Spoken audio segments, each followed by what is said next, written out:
Bienvenue à vous, content de vous retrouver pour ce 70e funeste frais dans ce lendemain de carnaval dans notre cité à Binche.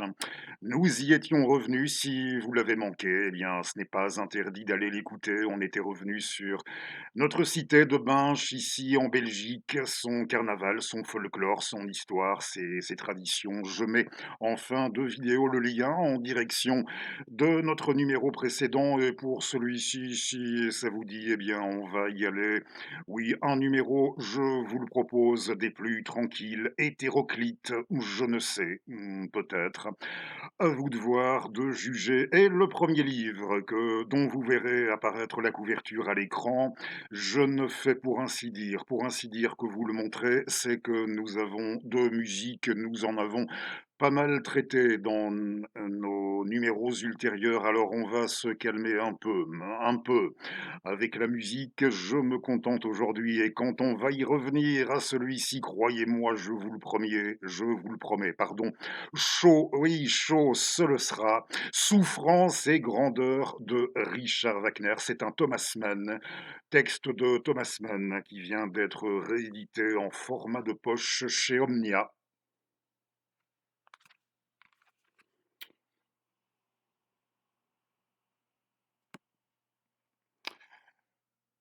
Souffrance et grandeur de riche. Oui, on a bien vu hein, que c'était lendemain de carnaval et pourtant je n'ai pas abusé perso. Je me suis pour ainsi dire contenté de regarder l'essentiel comme je le fais depuis pas mal d'années déjà. Depuis que je suis revenu vivre dans ma cité, je me contente de regarder ce qui se passe de la fenêtre de mon bureau. Je ne bouge pour ainsi dire pas, pour ainsi dire plus, mais bon, voilà. Lendemain de fête, de carnaval, malgré tout, que voulez-vous? Souffrance et grandeur de Richard Wagner, Thomas Mann. Et c'est que ma chère vendeuse, elle n'a pas pu s'empêcher au moment de régler le bouquin à la caisse. Elle a eu un temps d'hésitation, plusieurs secondes même. 12 euros, oui, 12, oui, 12 euros, s'est-elle exclamée pour un, entre guillemets, petit machin comme ça. Oui, 12 euros pour cette édition de poche. Et attention, hein, je ne crache pas dessus. Je suis bien content de pouvoir disposer à nouveau de ce texte pour pouvoir en traiter, comme je l'ai dit, dans un de nos numéros à venir. Mais c'est que là, un petit commentaire tout de même, hein. Je ne fais pour ainsi dire que vous le signalez, vous le montrez, mais en rapport avec ça, avec son prix, c'est que ça faisait si j'en ai fait l'acquisition, de en tant que tel de celui-ci, c'est que je n'arrivais pas, n'ayant pas de webcard, je vous ai raconté, hein, je ne fais jamais d'achat de bouquins en ligne, jamais d'achat en ligne. Et, je me rends de plus en plus rarement chez les bouquinistes. Je l'avais quand j'étais, nettement plus jeune, je l'avais, cet autre livre de Thomas Mann, cet autre recueil de Thomas Mann qui était paru pour sa part dans cette collection plurielle, longtemps réputée l'une des meilleures pour les essais multidisciplinaires dans notre langue, traduit dans notre langue, dans l'ensemble, réputée une des meilleures collections, la collection plurielle. Et ce Thomas Mann-là, ce recueil-là, on lui avait donné le titre de Wagner et notre temps, et dans ce Wagner et notre temps de Mann, vous aviez ce texte-ci, Souffrance et grandeur de Richard Wagner. Et je n'y arrivais pas. Voilà, pas moyen de mettre la main dessus. Et du coup, quand j'ai vu ça, je me suis dit, allez. Mais c'est vrai que sans cracher dessus et sans parler d'arnaque, hein, c'est pas de la bibine, c'est du Thomas Mann. Un texte de Thomas Mann et un fameux Je n'irai pas jusqu'à parler d'arnaque. Non, pas à proprement parler, mais en regard de cet ancien volume, je ne sais pas ce qui s'est passé en coulisses du côté sur le plan éditorial. Je ne sais pas ce qui s'est tramé, passé, ce qui a fait que on a sorti ce texte isolé, voilà, ce volume comme ça. Je ne sais pas ce qui s'est produit. Mais le fait que c'eût été tellement plus intéressant et là, j'aurais parlé d'acte éditorial comme j'aime bien le faire et je vous explique à chaque fois pourquoi je vois ça, le bouquin en question, pourquoi je le vois comme ça, comme un acte éditorial. Ici, non, sincèrement, je ne peux pas parler d'acte éditorial. Pourquoi ne pas avoir cherché à rééditer l'intégralité des textes qui étaient contenus, on me renverra, je sais, du côté, comment dire? Des arcanes de ce qui se trame dans le monde éditorial et qui demeure invisible sans doute, pour nous autres, profanes, hein, pour sûr, mais c'eût été tellement plus intéressant et là, oui, j'aurais parlé à ce moment-là d'acte éditorial, tandis que, bon, je ne crache pas dessus, hein, je pense que vous avez saisi l'essentiel de ce que je voulais transmettre ici, transmettre étant un bien grand mot, hein. Donc je ne crache pas dessus. Dans l'absolu, je suis content de l'avoir, ce texte. Et de la même manière que content je le suis, et content et franchement ravi, là, en bouquinerie, j'ai réussi enfin à mettre la main dessus. Sur celui-là, je l'ai, oui. Voici.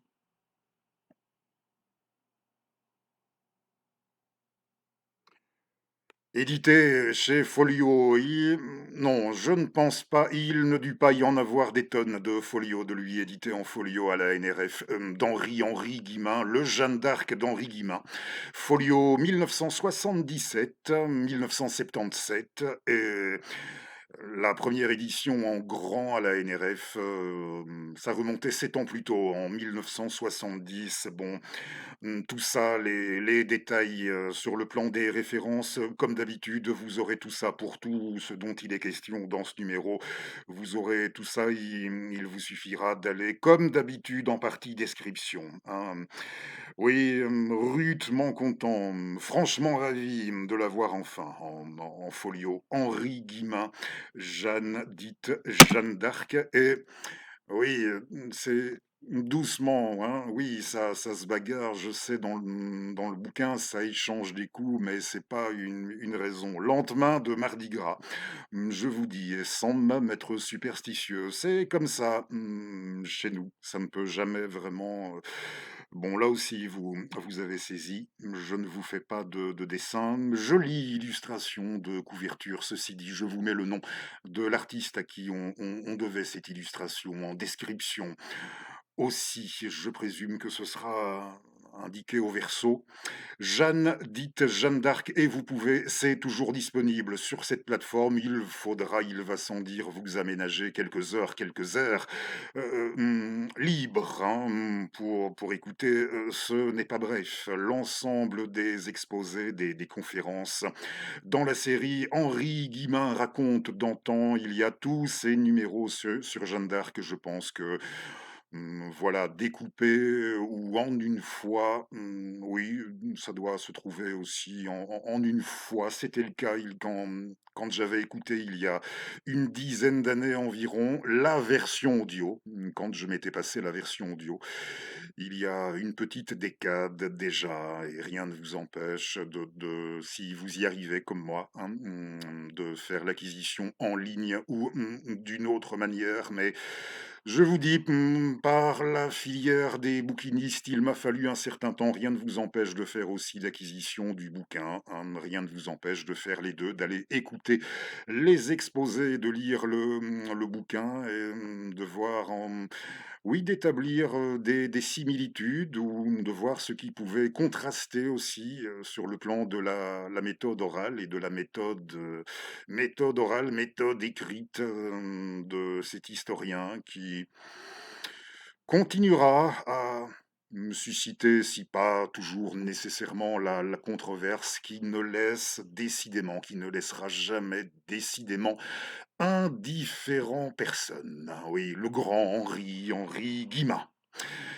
Je vous ai montré ces 2 bouquins, dont une nouveauté, une réédition, et voici, ça faisait un petit moment, Par la lorgnette du philosophe. Alors, on va y regarder, Par la lorgnette du philosophe, les références, l'auteur de ce fragment, juste après lecture. Et pour ce qui est de la lorgnette du philosophe, on ne va pas ouvrir le feu, le texte ne démarre pas sur un petit nom, pas de la bibine non plus, puisqu'il s'agit d'Hegel.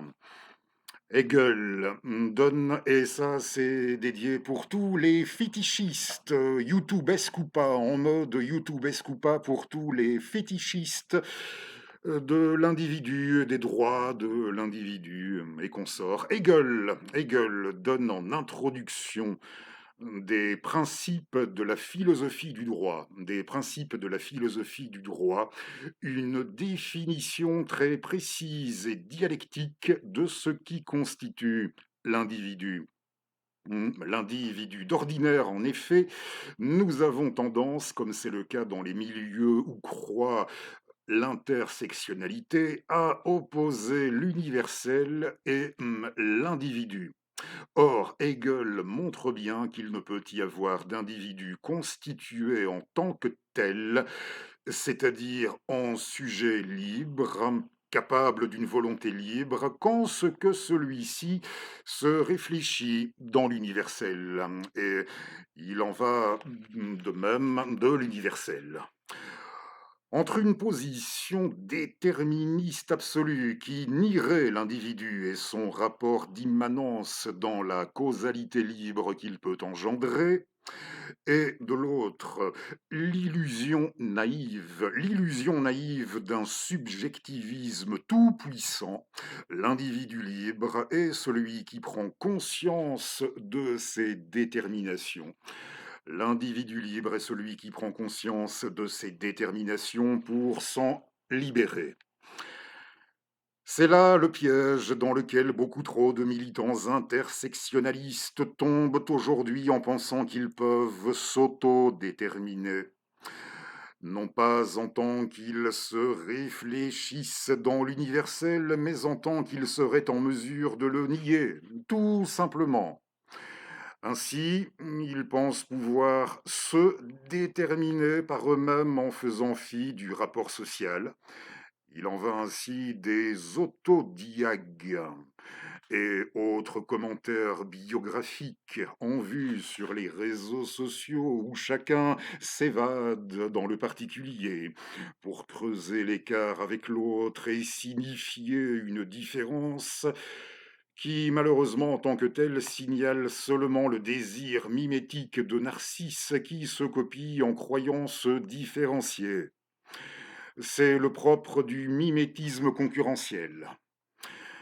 Comme consommer est le contraire de produire.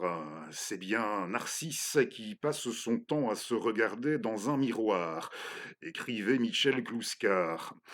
Comme consommer est le contraire de produire, c'est bien Narcisse qui passe son temps à se regarder dans un miroir, à ne rien faire, sinon refaire le monde à son image. Il ne produit rien, mais ramène tout à lui-même, pour lui-même. Il se fait le centre du monde. Il est pire que parasite et égoïste. Il se croit l'unique. Le monde doit être son faire-valoir. Il est la négation et le refus de l'autre. Le pire, c'est qu'il prétend faire tout cela en beauté. Le narcissisme est le principe même du consumérisme. Je me consomme moi-même. Citation de Michel Clouscar, elle est tirée de son livre qui a pour titre Refondation progressiste. Le postmodernisme et l'intersectionnalité remplissent une double fonction, celle d'abord d'invisibiliser le rapport à la production, pour mieux ensuite réduire le rapport social à l'intérêt du strict individu. C'est en ce sens qu'une fois encore, il y a ici une participation pleine et entière au processus capitaliste de négation du rapport social, comme détermination, 1. Texte de notre ami Loïc Chéniaud et je vous recommande chaleureusement, ça a été mis en ligne. Oui, là, c'est plus récent que les exposés, que les cours, les exposés d'Henri Guimin sur Jeanne d'Arc, entre autres. Oui, c'est plus récent que les exposés de Guimin. Le dernier en date d'exposé de notre ami Loïc sur la chaîne du Cercle Aristote, posté il y a quelques jours à peine, je vous le recommande. On ne peut plus chaleureusement, où Loïc nous parle de son dernier livre et je mets en fin de numéro, je mets ça aussi en fin de numéro, le lien vers notre numéro antérieur où on avait fait ce qu'on pouvait. En tout cas, pour ça, j'avais fait de mon mieux dans l'espoir de vous présenter le mieux possible le dernier livre de Loïc Chéniaud entièrement consacré à Michel Clouscar. Oui, allez écouter le dernier exposé en date de Loïc Chéniaud sur Michel Clouscar, désormais disponible également sur cette plateforme YouTube.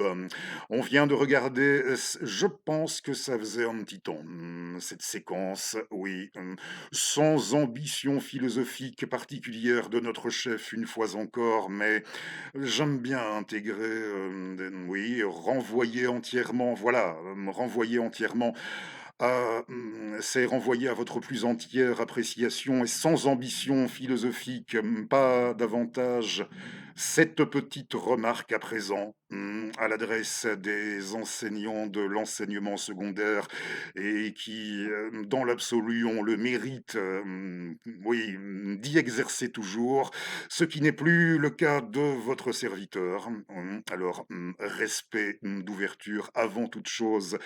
Respect à elle, à eux pour ça, mais si je peux me permettre cette petite remarque, j'ai pu constater en effet que c'était très en vogue.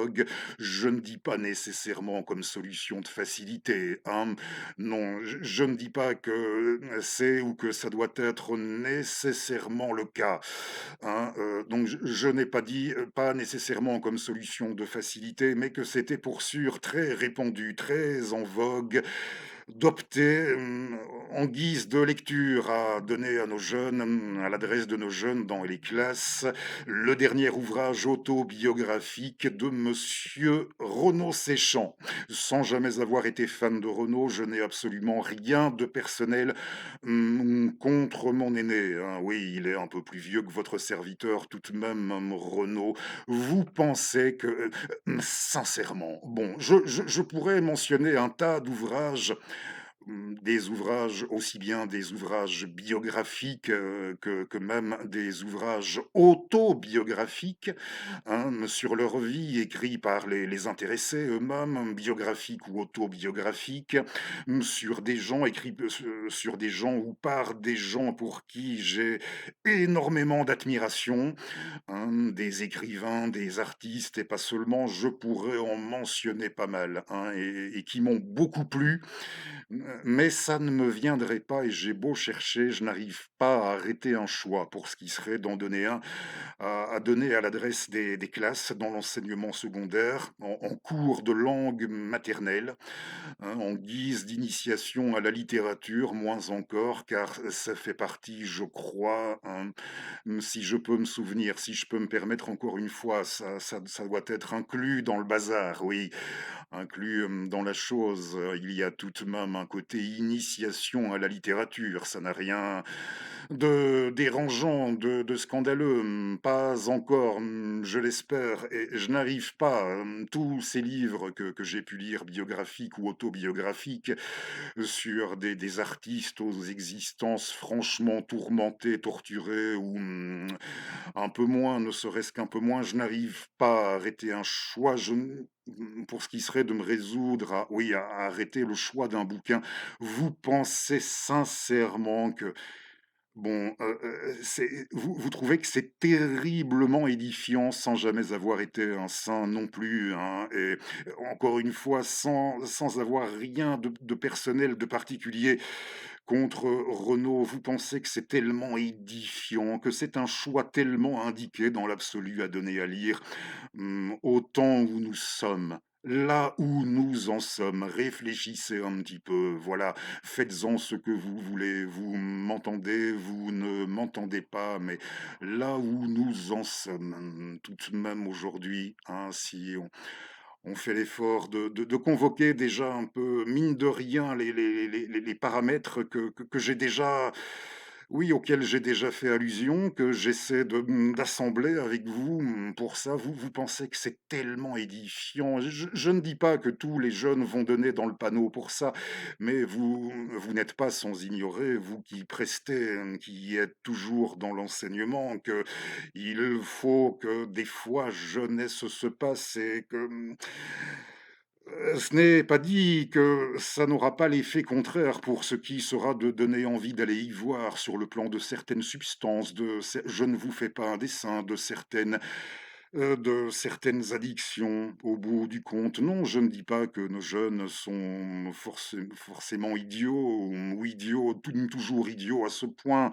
Là non plus, loin s'en faut, mais il faut y réfléchir, ça n'a rien d'innocent. Et sur le coup, vous allez venir me dire que oui, vous avez peut-être arrêté votre choix sur le livre de Renaud, l'estimant moins assommant dans l'absolu que ne l'aurait été l'Assommoir dans Les Rougon-Macquart de Zola, hein, là, je me permettrai d'enchaîner avec, Renaud, c'est parce que, c'est comme moi, de votre génération, hein, c'est aussi pour ça que vous avez arrêté votre choix, hein, tout de même, en partie, en bonne partie pour ça aussi. Et si vous estimez qu'il faut mieux se tourner en direction de Renaud, qu'en direction de Zola, pour nos chers amis, nos chers jeunes, sur les bancs d'école, pensez-vous que Renault, à l'âge qu'ils ont, au sein de leur génération, Renault, ça fait tilt, ça fera tilt, ça les renverra a priori à quelque chose, de la même manière que si on venait leur soumettre a priori Joséphin Péladan, Jules Barbet d'Aurevilly et l'Émile Bourges. Je ne sais pas, hein. Vous m'entendez, vous ne m'entendez pas. Je ne condamne pas, hein, ceci n'est pas une condamnation. J'avoue que je ne suis pas dans l'absolu très convaincu que ce soit un choix des plus indiqués.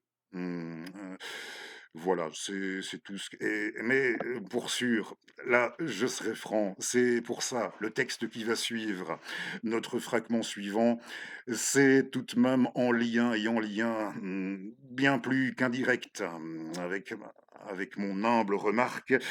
Nous allons remettre en ligne un texte de madame Flannery O'Connor, qui était professeure de lettres américaine. Elle a enseigné, oui, c'est l'équivalent, elle, forcément, c'était sa langue de Shakespeare, ce qu'on appelle chez nous professeur de langue maternelle, flânerie la plupart du temps. Les photos que nous avons conservées de son trop bref séjour terrestre. Elle a pris congé, elle n'a pas même franchi le cap des 40 ans. Elle devait en avoir 39 lorsqu'elle a pris congé de nous en l'an 64 du siècle dernier. Née en 1925, elle était sudiste, une sudiste catholique pratiquante. Je le dis parce que ça revient, ça peut avoir son importance dans son travail, dans son écriture, et le cas échéant, et ça ne me pose pas de problème particulier pour ses idées en matière de pédagogie. Oui, elle était géorgienne, notre flânerie. Et je vais vous montrer la plus récente édition de ses œuvres, dont j'aimerais bien vous énumérer les titres. Je vais vous dire pourquoi dans quelques instants. La plus récente édition, en quarto, à la NRF.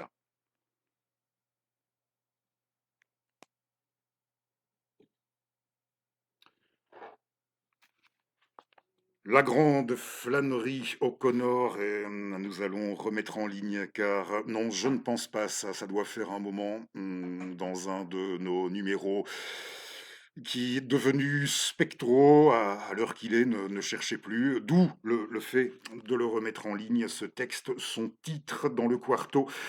Ça fait partie des articles, hein, dans la partie des articles de fond de flânerie. Flannery O'Connor qui continue toujours à exercer une influence assez déterminante sur les écrits de pas mal d'auteurs contemporains et pas des moindres, et même, je n'en citerai pas aujourd'hui, on n'est pas là vraiment pour ça, mais je pourrais en citer. On ne s'y attendrait pas nécessairement, des personnalités qu'on serait, en vertu de différents critères, amené à classer comme tout de même fort éloigné apparemment de l'univers. Voilà, de l'univers, des référents, des idées de Flannery, hein, pour sûr. Elle a toujours beaucoup d'influence aujourd'hui, et pour ça, tant mieux. Alors, effet total et classe de quatrième. C'est pas piquer des vers ce qui va suivre.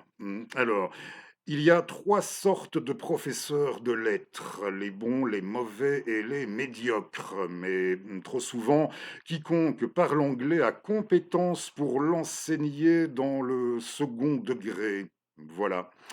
Il y a 3 sortes de professeurs de lettres, les bons, les mauvais et les médiocres. Oui, je n'ai pas dit, hein, sur je reviens dans notre texte dans quelques instants, comme ça, si vous permettez, ce sera fait. J'ai dû, m'interrompre dans ma phrase à un moment donné. Les photos que vous verrez de Flannery, la plupart du temps avec des béquilles, c'est qu'elle souffrait d'une maladie, dégénérative, hein, et sur la plupart des photos, on la voit avec ses béquilles entourée de ces fameux pans dont elle faisait l'élevage, les pans qui font la roue, et elle aimait bien en offrir de temps en temps aux personnes qu'elle portait très fort dans son cœur, oui, elle faisait cadeau de pans à des amis, ces pans dont elle faisait l'élevage, ainsi que l'élevage de dindes.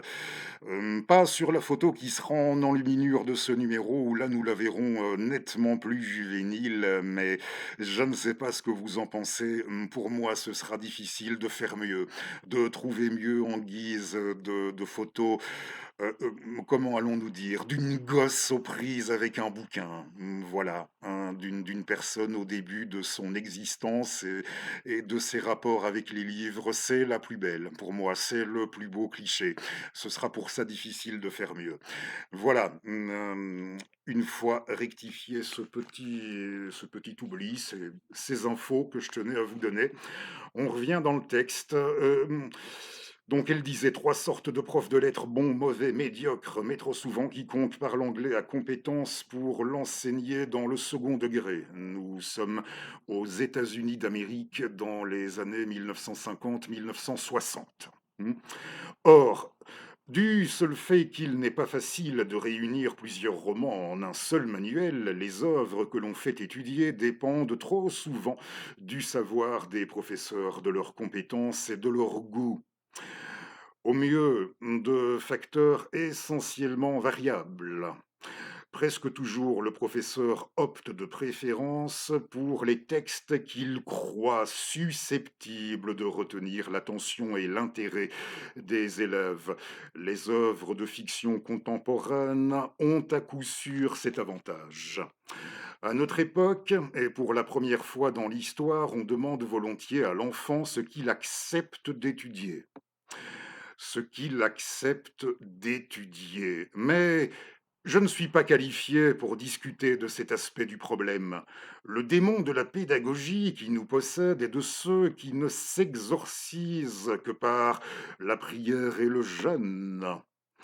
Et nul jusqu'ici que je sache ne s'est montré de taille à y parvenir. En d'autres temps, on retenait l'attention des élèves avec Homère et Virgile, entre autres, mais à cause d'un processus évolutif inverse, ce n'est plus possible.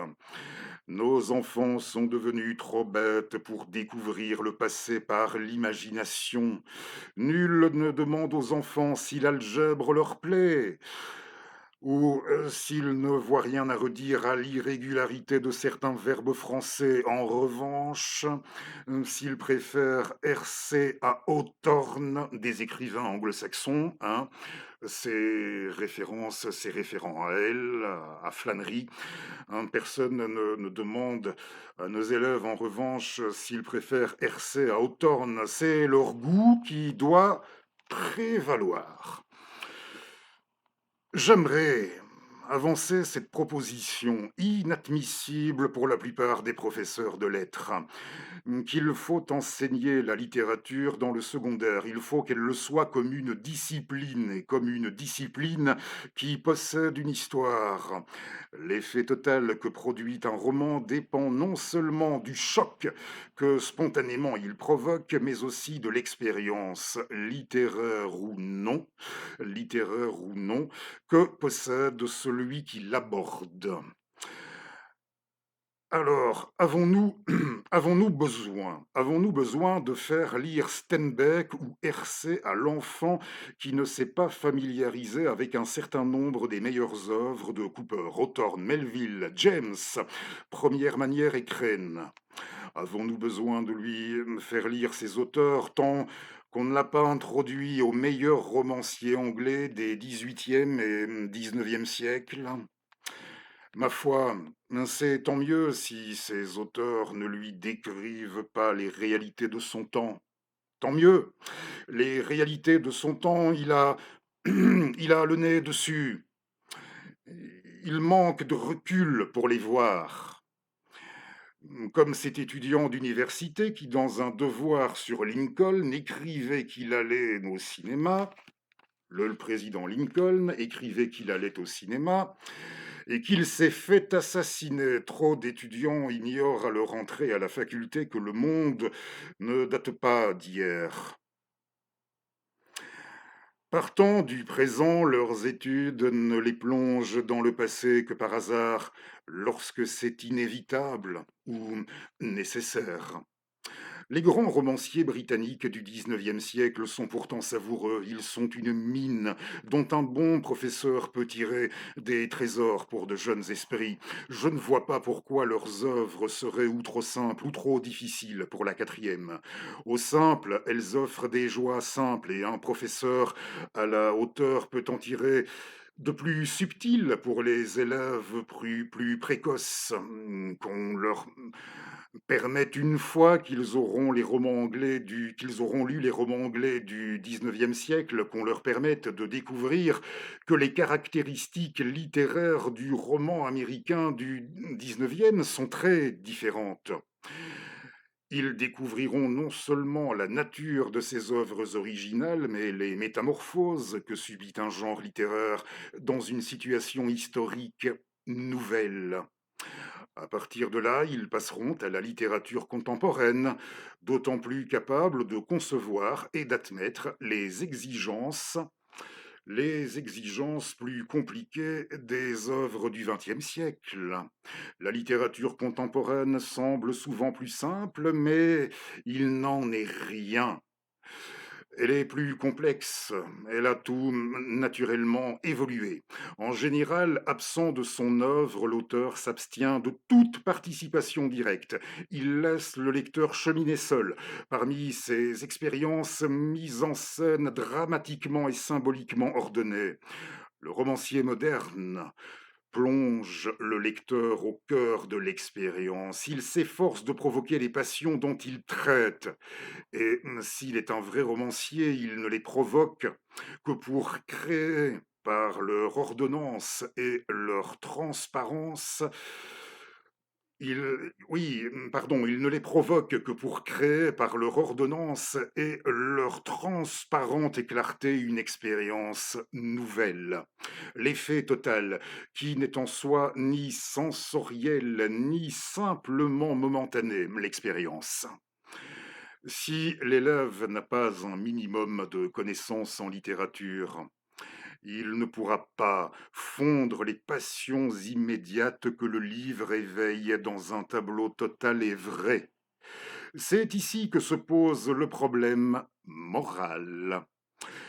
Qu'un jeune lecteur rencontre l'adultère dans la Bible ou Anna Karénine est une chose, c'en est une autre s'il le voit commettre dans un de nos romans modernes.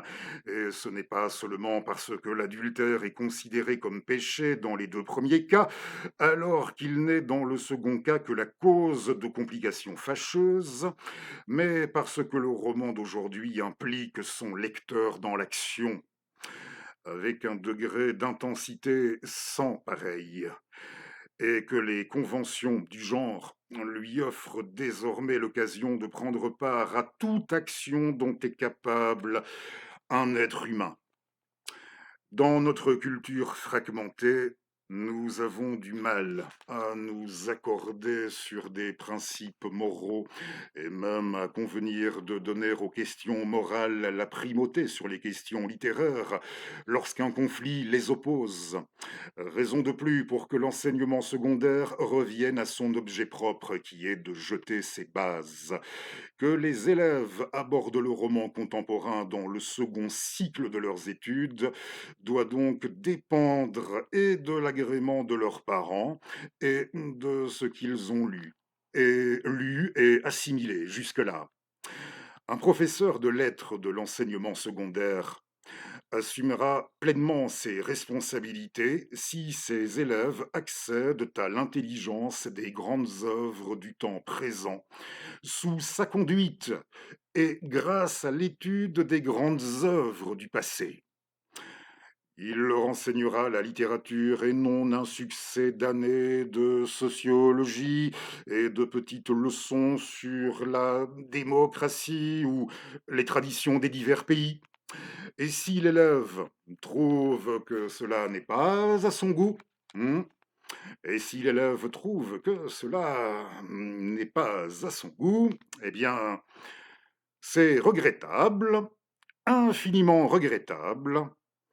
Il ne faut pas, il ne faut pas consulter son goût, il s'agit de le lui former.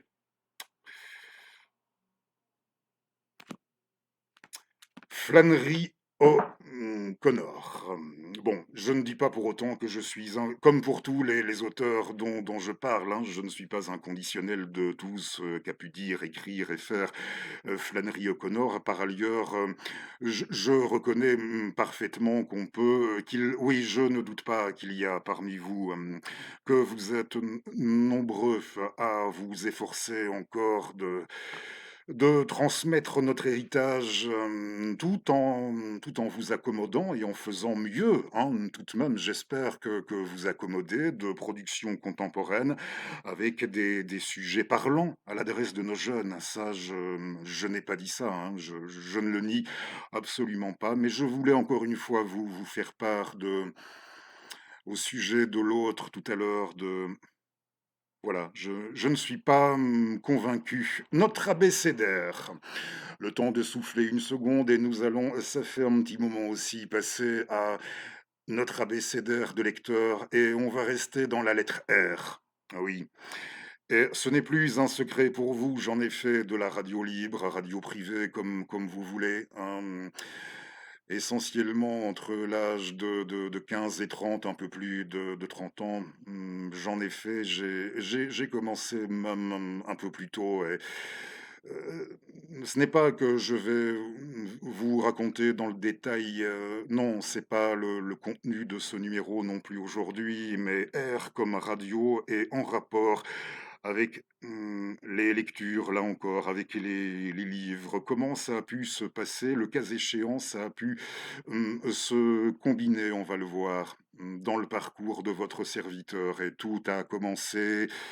Ce n'est peut-être plus un secret pour vous non plus si vous me suivez assez régulièrement, hein.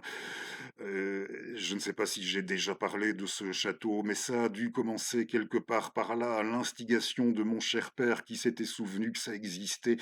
Voilà, on m'avait fait visiter un château à 10 kilomètres, splendide, un château médiéval très très bien conservé, localité de Sol-sur-Sambre en Belgique, je le mets aussi en description, oui. Splendide château très bien conservé, château médiéval, d'époque médiévale, pas néo-gothique ou ce genre de choses, un château médiéval, on ne peut mieux conserver à travers les siècles, hein, en tout cas, j'en connais qui, de nettement moins conservés et ce qui est extraordinaire, c'est que oui, on m'avait emmené visiter ce château. J'avais ressenti le besoin d'aller le visiter, une fois mis au fait de son existence, alors que nous vivions depuis toujours dans l'une, vous le savez, pareillement, dans l'une des cités médiévales les mieux conservées du pays. Mais à force de les voir dans le vécu, c'est comme ça, à force de les voir, au quotidien, on ne les voit plus ou on ne le pour sûr, on ne les verrait plus. Avant tout un temps, on ne les verrait plus et quelque chose a dû émerger là et faire comme une forte impression dans les jours, les semaines, les mois qui suivirent. Forte impression sur mon entourage à la suite de la visite de ce château, de la forte impression que ça avait pu faire sur moi à grand renfort. Oui, très rapidement. En fait, ça suivait la projection. On avait diffusé à la télévision, comment ça s'appelait? La dernière séance, la version des années 50 des Chevaliers de la Table Ronde et c'est suite à ça, hein, la visite du château, oui, de fil en aiguille et la forte impression que ça avait fait sur moi à grand renfort dans les temps qui suivirent de caractère sur support imprimé, pour forte impression, ça a dû en faire une, pour sûr, à l'époque, il me sembla sur mon entourage et les années passèrent, comme ça et dans les années 80 du siècle dernier, la création alors que j'étais parti, certains s'empressaient de dire que j'avais pris comme, un bon départ, hein, qui m'eût amené à devenir, quelque chose comme un parfait rat de bibliothèque sur le long terme ou à ne rien devenir, je n'en sais rien, mais voilà, c'est ce qu'on disait, un bon départ et après, 3 ans comme ça, pour ne pas dire, vous savez, à cet âge-là, 3 siècles, dans les années 80, la création d'un pôle de radiodiffusion, d'un émetteur de radio libre, c'était quelque chose de magnétique, mirifique et j'y suis rentré pour ainsi dire, pour y être actif, pour ce qui était d'y être actif, j'y suis rentré pour ainsi dire du jour au lendemain. Je me souviens qu'un monsieur qui était facteur et qui présentait à titre hebdomadaire un programme sur la musique classique, s'était désisté. Il avait remis sa démission et le chef de notre boîte, m'avait proposé, le carton de démission reçu, de reprendre le flambeau. Je n'avais pas même, oui, à l'après de quelques jours, je n'avais pas encore atteint mes 13 ans. Si c'était une bonne chose ou pas, je m'en fiche assez éperdument et là, il me faudrait, mais je ne suis pas sûr que ça vous passionnera, parler d'une vie souvent caractérisée par un peu tout trop tôt ou trop tard. Oui, tout trop tôt ou trop tard. Je ne sais pas si, ça a été pareil, dans votre chef, hein, si ça peut vous renvoyer à des souvenirs de même pas trop désagréables, j'espère. En tout cas, ce n'était certainement pas ça ne m'a pas laissé un souvenir désagréable quand je vous dis cet effet magnétique et que ça cet enchantement de vrai sur un tout jeune adolescent, à peine, oh je ne sais pas, à peine post-pubère, je ne sais pas, mais un jeune adolescent, franchement en train d'effectuer le passage de l'enfance à l'âge suivant, ce magnétisme ne devait être que décuplé, hein, à l'exponentielle. Ce que je vivais et ressentais alors, ça devait être tout de même quelque chose et c'est l'une des rares fois dans le cours de ma vie, je dois dire, car j'avais rêvé cette émission qu'on m'avait proposé de reprendre. Je la rêvais, depuis quelques années déjà, je m'étais rêvé, présentant un programme comme celui-là à la radio, sans me douter qu'un jour, voilà, au sein de mes proches, on lancerait une entreprise de ce type aussi rapidement. Donc c'est l'une des fois, franchement, où j'ai vu, sincèrement, donc non, non, pour sûr, j'en ai pas à garder un mauvais souvenir pour ça, pour sûr, oh que non et Pourquoi je vous parle de ça? C'est que, qu'est-ce qu'il en a été entre-temps de mes rapports avec les bouquins? Eh bien, c'est que je me suis rendu compte très rapidement qu'en radio,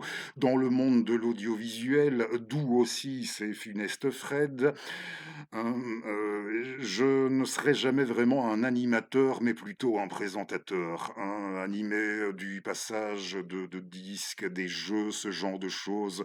Bon, je m'y suis fait aussi pas trop mal, mais je n'ai jamais été un animateur, quelqu'un pour mettre, ne serait-ce que, pour mettre une ambiance, hein, au une am oui, comme un animateur de soirée, un animateur de programme radio, jamais vraiment. Je me suis toujours senti un présentateur. Du moment que j'avais un thème, que j'avais une matière à dire, à présenter, ne serait-ce qu'un et ce fut le cas durant très longtemps, j'ai dû lire des kilomètres et des kilomètres de journaux parlés, comme on disait dans le temps. Du moment que j'avais une matière, un journal quelque à présenter, une thématique bien précise, comme avec vous aujourd'hui, ça m'allait très bien. Un présentateur avant, d'être un animateur et peut-être, y eut-il une époque où, j'ai dû me demander simplement, me poser la question de savoir si, le jeune gars qui, antérieurement avait pris comme un bon départ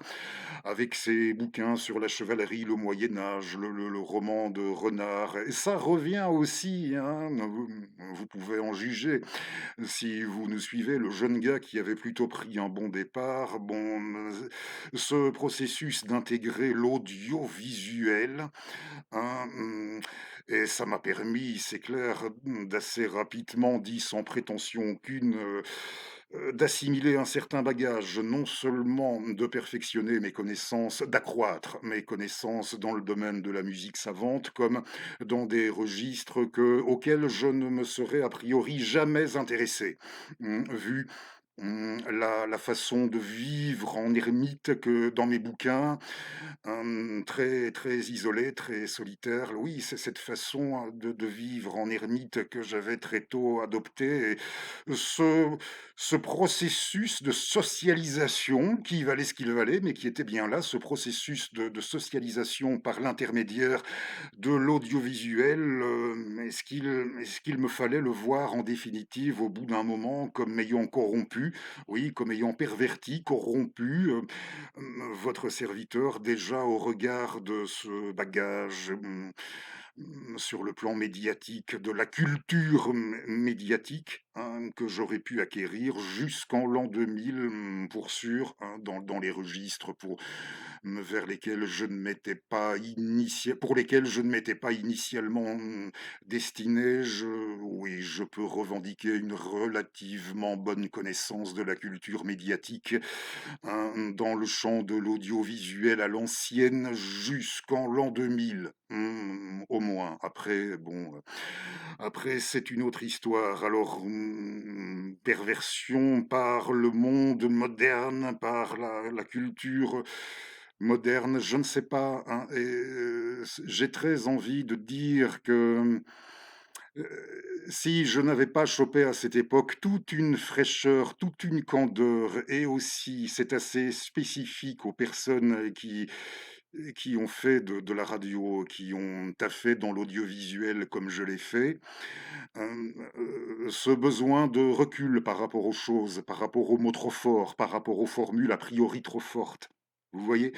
Cet esprit de recul, ce recours oui, cette façon de recourir volontiers au scepticisme, ce besoin de recul qui revient toujours au bout d'un moment.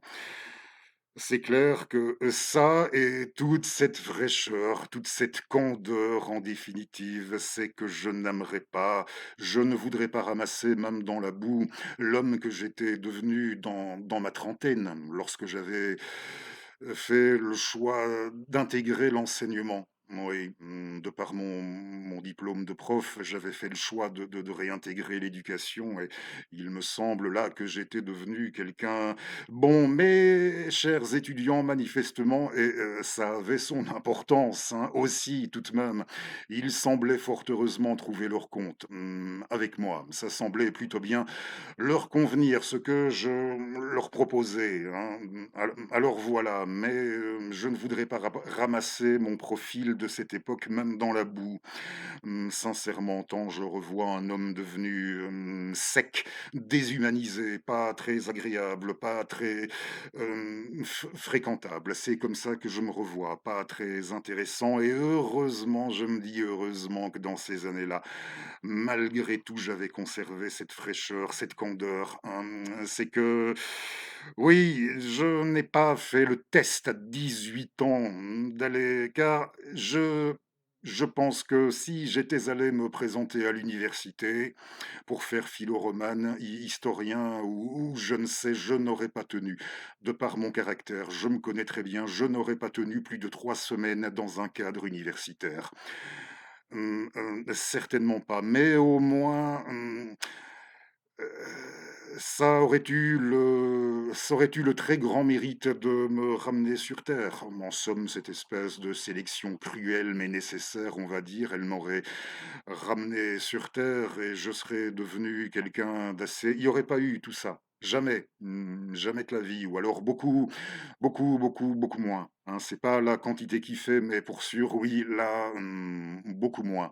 Oui, c'est pas la quantité qui fait, ça c'est un autre débat et on y reviendra, mais j'espère que vous m'avez saisi, si je m'étais fait buser, péter, tout ce que vous voulez, j'aurais pas franchi le cap de ou si je n'avais pas même franchi le cap de 3 semaines sur les bancs de l'université, ben, je serais devenu quelqu'un de très tranquille et de très heureux. Je ne dis pas même un imbécile heureux, non, hein, en vertu de quoi je me permettrais, mais je serais devenu pour sûr quelqu'un de très tranquille, de très heureux, qui n'eût plus ouvert un livre que de temps en temps. On était sur la plage, je n'en sais rien, mais rien qu'une fois de temps en temps pour se divertir, hein, et j'aurais pu me faire à l'évidence de ce que c'était que cette sphère où je n'avais pas ma place en définitive et où on ne devait manquer aucune occasion ultérieurement, hein, même si aujourd'hui, je m'en fiche assez, mais on ne devait manquer aucune occasion de me le rappeler, que je n'étais pas de cette sphère-là,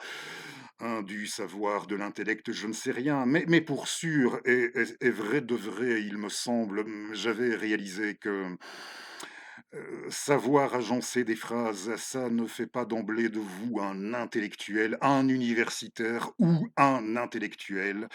De la même manière, et je ne dis pas que ces notions sont strictement juxtaposables, non, mais de la même manière que pour sûr, ça ne fait pas savoir agencer des phrases ou savoir s'exprimer relativement bien à l'oral comme à l'écrit, ça ne fait pas de vous pas davantage un intellectuel d'emblée, pas davantage que ça ne fait de vous un écrivain ou un artiste, mais ces notions ne sont pas juxtaposables.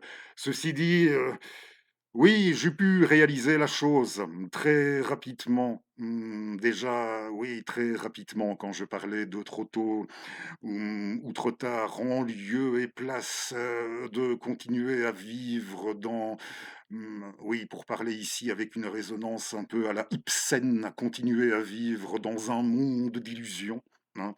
Oui, à me bercer de l'illusion que je parviendrai ou par un canal de lecteur lambda classique ou en m'efforçant de m'appliquer quand ça me serait possible, de m'efforcer davantage, que j'arriverai à intégrer, oh, je ne sais, quelques savoirs irrésistibles, à bâtir tout seul, livré à moi-même, au bout du compte, à bâtir, à édifier quelque chose. Voilà, j'aurais fait l'économie de ça, comme j'aurais fait l'économie de m'entendre dire à 25 ans par une personne qui était, je pense, sur le coup, sur ce coup-là, absolument qualifié pour ça, que qualifié je ne l'étais pas. Pour traiter à l'écrit de certains sujets bien précis, je n'aurais pas dû attendre 38 ans pour qu'une personne, en prenant toutes les pincettes avec la plus grande courtoisie, me fît remarquer que ça m'arrivait de manquer des fois de logique dans l'agencement de mes textes. Je n'aurais pas réalisé ça ne m'aurait pas atteint, tout ça, comprenez? Ça comme ça ne m'aurait pas atteint à 40 ans de réaliser que je n'étais nulle part, de chez nulle part, pour la philo, ou enfin d'entendre dire dans la bouche de jeunes gens émergents comme moi, j'émergeais de ma radio en montant, de jeunes gens émergents du rap et des jeux vidéo, de m'entendre dire à presque 50 ans, que tout ce que j'avais fait l'effort de lire, de tout ce vers quoi j'avais fait l'effort d'aller pour tout j'avais essayé de oui, pour y aller, pour explorer tous les efforts que j'avais fournis, tout ce que j'avais fait l'effort de lire, et bien tout ça, tous ces bouquins, tous ces livres, voilà, dans la bouche de ces jeunes gars. Qui ils étaient pour ça, je n'en sais rien, mais que tout ça, c'était de la merde.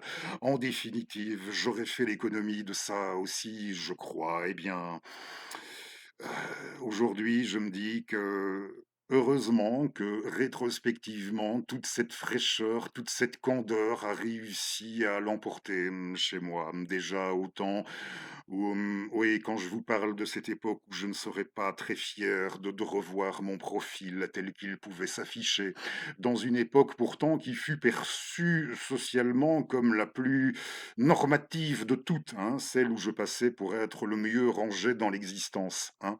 Si ça peut vous renvoyer à des choses aussi, hein, songez-y ou n'y songez pas, et ça n'avait pas eu le dessus, ce Fred assez infect, dont j'ai le souvenir parce que cette candeur que j'avais gardée de mes années de radio avait fini par, au bout d'un moment, par prendre le dessus, par cette candeur, cette fraîcheur, ce besoin de recul avait, et c'est peut-être pour ça que, voilà, on a commencé à s'intéresser un peu plus, à ma façon d'enseigner, c'est devenu un centre d'intérêt pour certains, alors que ça ne l'avait jamais été, au temps où moi, je me percevais comme quelqu'un d'absolument infect. Quoi qu'il en oui, quoi qu'il en fût, je n'ai nul regret de m'être retiré de l'éducation, et puis il y a d'autres raisons liées aussi à ma santé, mais je ne viens pas pour vous faire pleurer. Et je pense que c'est pas de sitôt, hein, votre serviteur que l'hameçon en direct, c'est pas pour, à mon a oui, je l'espère, et puis, je oui, et puis on enregistre, on n'est pas en direct de toute manière. Du coup, ça risque pas, je ne crois pas, hein, et c'est pour ça, parce que j'ai fini par retrouver, par toujours retrouver, sans mélo aucun, cette candeur, cette fraîcheur héritée, en dépit de tout ce qu'il pouvait y avoir aussi de répétitif, de mortifère, un peu comme au sein de toute activité professionnelle, de toute activité socio-professionnelle, de ce qu'il pouvait y avoir des fois tout de même de mortifère aussi là-dedans, hein. On ne rigolait pas tous les jours dans l'audiovisuel, mais la manière dont, oui, ça a fini par revenir et l'emporter, raison pour laquelle je m'en fiche éperdument, hein, qu'on vienne à présent me faire remarquer si je ne suis pas apte à ceci ou apte à ça, je m'en fiche éperdument. R comme radio et R comme lecture. Je ne suis pas devenu médiéviste, pas plus académicien, rat de bibliothèque, mais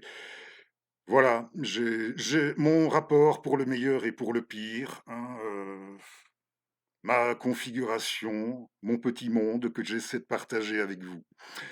Il est ce qu'il est. Mmh, heu, on va terminer notre numéro, je vais vous montrer une autre nouveauté. Je viens de faire allusion, de revenir, assez aujourd'hui sur mon passé radiophonique. Je vais vous montrer l'édition en format de poche, sortie il y a peu du livre, je ne sais pas si vous en avez entendu parler, il a remporté un joli succès, il me semble. Le livre de notre ami Thibaut, Thibaut Ress, Le Conte de minuit. Oui, on peut désormais se procurer Le Conte de minuit chez Pocket, l'histoire vraie, d'un homme de radio. Oui, de feu monsieur Gérard de Suresnes,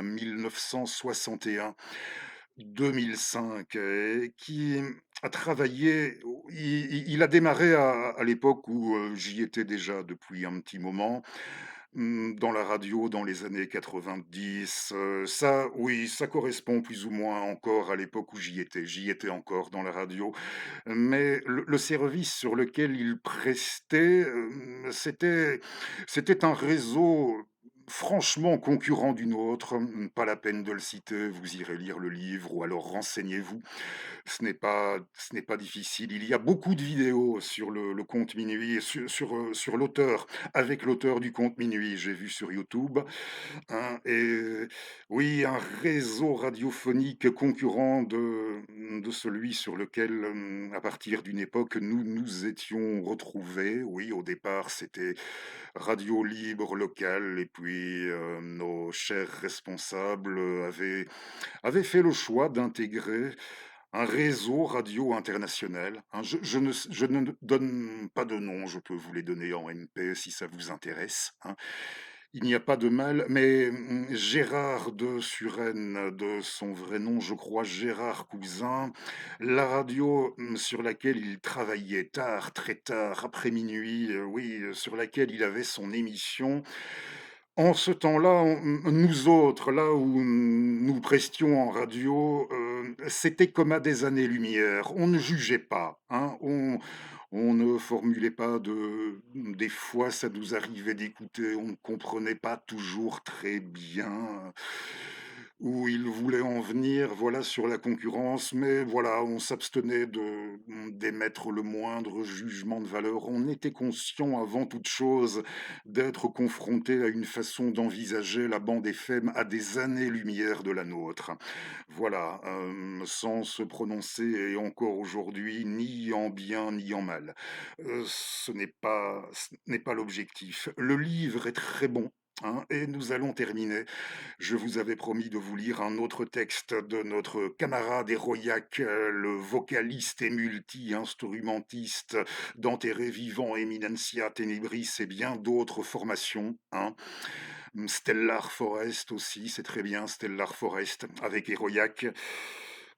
À la basse, et au chant, ou alors de temps en temps à la basse seulement, ça dépend des formations, hein, et c'est encore mieux quand ils chantent, car j'ai pu comprendre qu'ils étaient de plus en plus nombreux au sein de la profession à le voir comme l'un des meilleurs vocalistes français dans son registre du métal extrême. Et de la même manière que je vous ai lu un texte hommage à une personnalité dans un numéro précédent de lui, d'Héroïac, sur son dernier album solo, Offrandes obscures, je vous avais lu un texte en hommage à l'un de ses homologues de la scène métal extrême récemment disparu. Eh bien, je vais vous lire le texte qu'Héroïac a écrit, si, à ce que j'ai pu comprendre, après avoir achevé, il doit rudement l'apprécier, après avoir achevé sa troisième lecture de ce livre, du livre de Thibaut Ress.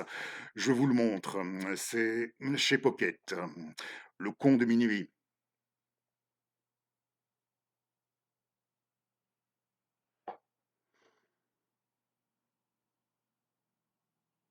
Oui, ce qui est écrit, dans le cercle, oui, c'est un cercle, c'est dans les lois, du genre, le promotionnel pour attirer le chaland. Ils ont écrit: «C'est en partie ça, il est vrai, l'histoire vraie, en partie l'histoire vraie d'un SDF devenu star de la radio», et l'illustration de couverture, c'est pas mal fait, hein, le titre, Le Con de minuit, qui chevauche la moustache proverbiale devenue, mythique dans le monde de la radio de Gérard de Suresnes, une histoire on ne peut pas, je vous dis, hein, c'était à des années-lumière de ce que nous faisions en radio. C'était très éloigné, très différent dans le concept, mais rétrospectivement encore, si on a grandi dans le dernier tiers du siècle dernier, et j'ai envie de dire, qu'on ait fait ou non de la radio, qu'on ait presté ou non en radio libre, il y a dû y avoir des moments, et ça doit encore arriver, où l'on se sent aussi, on ne peut pas ne pas être touché par ce bouquin, en dépit des années-lumière qui ont pu séparer, au moins à certaines époques, qui ont pu séparer Gérard de Suresnes de votre serviteur, hein. On a eu des parcours tout de même, des fois très différents, mais je ne pouvais pas ne pas être touché en toute humilité, je dis bien, ne pas être touché par son parcours, par son histoire à lui et par le texte d'Héroïaque.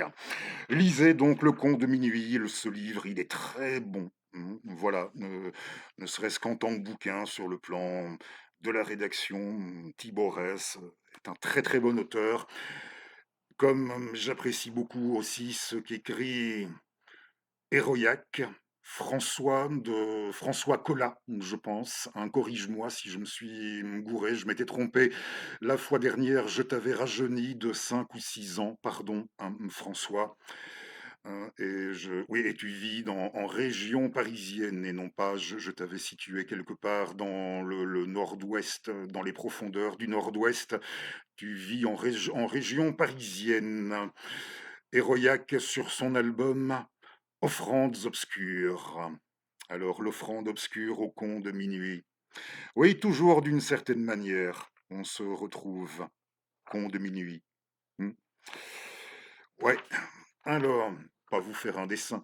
Il est né là-bas, il est né là-bas, je n'utilise pas pour une fois, je trouve que c'est préférable, comment dit-on? Le phrasé poétique, la rythmique poétique, la métrique, voilà, je laisse tomber la métrique, Je lis ce texte en prose, je préfère.